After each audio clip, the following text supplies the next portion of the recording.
বিসমিল্লাহির রহমানির রহিম। বিএনপির চেয়ারপারসন এবং গণপ্রজাতন্ত্রী বাংলাদেশ সরকারের মাননীয় প্রধানমন্ত্রী দেশনায়ক জনাব তারেক রহমানের নির্দেশক্রমে সারা বাংলাদেশের বিভিন্ন নেতাকর্মীরা এই সামনে যে ঈদ উল ফিতরের যে উদযাপন করবেন সেটাকে আরো প্রাণবন্ত এবং সহজ করার জন্য আমরা বিভিন্ন অঙ্গ সংগঠন বিভিন্ন ব্যক্তিরা আমরা এই মানে দুস্থ গরিবদের মাঝে আমরা এই খাদ্য সামগ্রী বিতরণ করছি।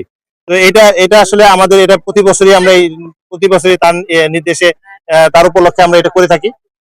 আমরা বিগত দিনে দেখেছেন আমরা এরকম একটি অনুষ্ঠান করেছি, তার আগেও করেছি। আমরা আশা রাখি যে ভবিষ্যতেও যেন আমরা এরকম ঈদের মানে যে আমরা যেন সবাই ঈদটাকে উৎসব মুখর করতে পারি, ভাগাভাগি করতে পারি। অন্তপক্ষে ঈদের যে দিনটি আছে সেই দিনটাকে যেন আমরা যে আমাদের যে সামগ্রীটি আছে সেটা কিন্তু ঈদের সামগ্রী। ঈদের দিন আপনার যে জিনিসগুলো যে প্রয়োজন ঠিক সেই জিনিসগুলো কিন্তু আমরা দিয়েছি এই কারণে যে অনেকে হয়তো হতদরিদ্র আছেন, তিনি এই জিনিসটি ওই দিন ক্রয় করতে পারেন না। মোটামুটি এই উদ্যোগেই আমাদের এই আজকের এই কর্মসূচিটি।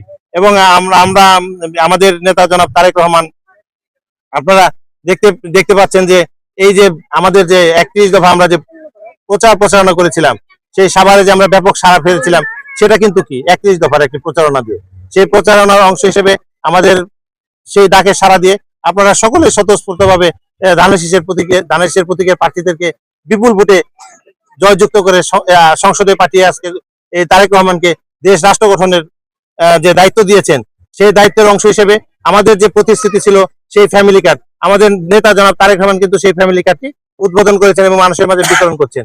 তিনি কৃষক কার্ড এই ঈদের পরেই সেটা চালু করবেন। আর আজকে সবচেয়ে যেটা রাষ্ট্রপতি শহীদ রাষ্ট্রপতি জিয়াউর রহমানের যে কর্মসূচি ছিল সেই কর্মসূচি কিন্তু আজকে উদ্বোধন হচ্ছে।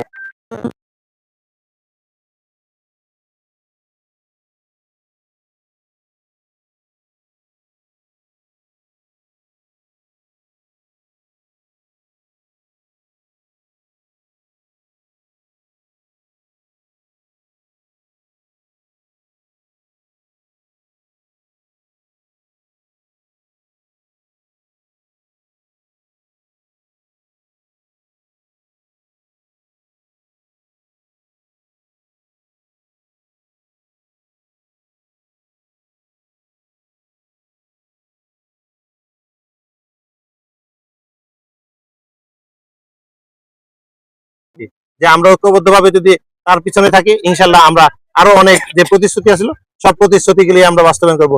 এবং জুলাই যে সনদের যে বাস্তবায়ন গুলো সেগুলো কিন্তু আমরা বাস্তবায়ন করবো। আমাদের নেতা কিন্তু সবসময় বলেছে আমি যেগুলো কমিটমেন্ট আমাদের 31 দফার ভিতরে ছিল এবং বাইরে ছিল সবগুলোই আমরা বাস্তবায়ন করবো ধাপে ধাপে।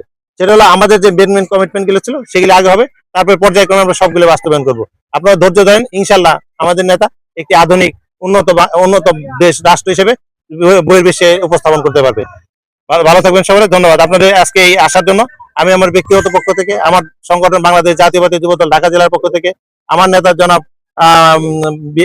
যুবদলের সভাপতি মুনায়েম মুন্না এবং সাধারণ সম্পাদক নুরুল ইসলাম নয়ন এমপির পক্ষ থেকে এবং আমার নেতা জনাব তারেক রহমানের পক্ষ থেকে আপনাদেরকে সকলকে ধন্যবাদ জানাচ্ছি। সকলে ভালো থাকবেন, শুভেচ্ছা, আসসালামু আলাইকুম।